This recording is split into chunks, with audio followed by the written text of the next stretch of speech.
মেসির খেলা তো ভালো লাগতোই, রোনালদিনহো যে আছে তার খেলা ভালো লাগে। খেলাধুলার মাঝে বাংলাদেশে একটা রাজনীতি আছে, জাতীয় দলের প্লেয়ার যখন নেওয়া হয় সেখানেও বিভিন্ন ধরনের মেকানিজম আমরা দেখতে পাই। শুধুমাত্র খেলা দেখবেন না, বরং নিজেরাও মাঠে গিয়ে খেলবেন। খেলাধুলা একসময় দেখতাম খুবই, এবং আমার প্রিয় দল ছিল, সে দলের হয়ে লড়াই সংগ্রাম করতাম। দলের বিরুদ্ধে কেউ অবস্থান গ্রহণ করলে তাদের বিরুদ্ধে অবস্থান গ্রহণ করতাম। দলের ডেটা রাখতাম সব সময়, কেউ যদি আসতো লড়াই করতে তাদের বিরুদ্ধে আমরা সেই ডেটাগুলো উপস্থাপন করতে পারতাম। তো যাই হোক, এবারে তো বাংলাদেশে উন্মাদনা চলতেছে বিশ্বকাপের, তো দেখি কোন দল জিতে।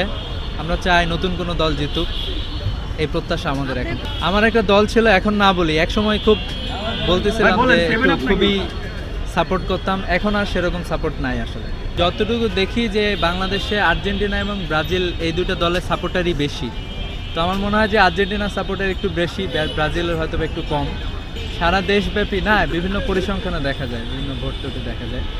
তবে আমি যেটা দেখি যে বাংলাদেশে বিশ্বকাপ নিয়ে উন্মাদনা আছে, কিন্তু এর পাশাপাশি অনেক সময় দেখি যে কিছু ক্রেজি সাপোর্টার বের হয়ে যায়, খেলার জন্য মারামারি করে, খেলার জন্য কোপাকুপিও হয়, এবং খেলার জন্য মানুষ মারাও যায়, এরকমও দেখি।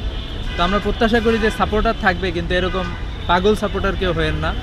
নিজের দলের বিরুদ্ধে বললো বলে আপনারা মারামারি শুরু করবেন, এগুলো আসলে আমাদের সাথে যায় না। পুরো বাংলাদেশ বলা যায় যে বিভিন্ন দেশের পতাকা দিয়েছে, এগিয়েছে।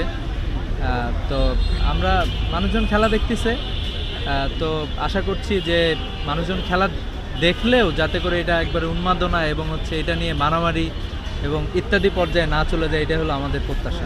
খেলাধুলা আসলে অনেক ক্ষেত্রে একটা জাতির স্ট্রেংথের ব্যাপারগুলো খেলাধুলার মাধ্যমে চলে আসে। জাতির যুবকরা কেমন, তারা কীরকম খেলতেছে। কিন্তু আমরা দেখতে পাই যে খেলাধুলার মাঝে বাংলাদেশে একটা রাজনীতি আছে, যার ফলে জাতীয় দলের প্লেয়ার যখন নেওয়া হয় সেখানেও বিভিন্ন ধরনের মেকানিজম আমরা দেখতে পাই, যার ফলে প্রকৃত যে খেলোয়াড়, আপনারা দেখবেন যে আমাদের গ্রামে গঞ্জে ছড়ায় ছিটায় থাকা অনেক খেলোয়াড় আছে যারা ভালো খেলেন, তাদেরকে অ্যাপ্রিসিয়েট করা হয় না। এবং খেলাধুলা অনেক ক্ষেত্রে আমাদের মানুষজন অ্যাপ্রিসিয়েট করে না, কিন্তু আমরা যদি একটু খেয়াল করি তাহলে দেখব যে আমাদের দেশের একটা বড় অংশ আসলে মাদকের সাথে জড়িত। ঠিক আছে, মাদকের সাথে যুবকরা জড়ায় যাচ্ছে, সেই ক্ষেত্রে খেলাধুলা এখানে একটি গুরুত্বপূর্ণ টুলস হিসাবে অবদান রাখতে পারে। তো এই জন্য আমার মনে হয় যে বাংলাদেশের যারা ক্রিকেট অথবা ফুটবল যারা খেলাধুলা করেন, তারা এটাকে প্রমোট করবেন, এবং শিক্ষার্থীরা মূলত শুধুমাত্র খেলা দেখবেন না, বরং নিজেরাও মাঠে গিয়ে খেলবেন, যেটা আসলে আমাদের জাতির এগিয়ে যাওয়ার ক্ষেত্রে সহযোগিতা করে। এক সময় যখন খেলা দেখতাম, একটা সময় বেশি খেলাধুলা দেখা হতো ওই সময়ে ভালো লাগতো, মেসির খেলা তো ভালো লাগতোই, রোনালদিনহো যে আছে তার খেলা ভালো।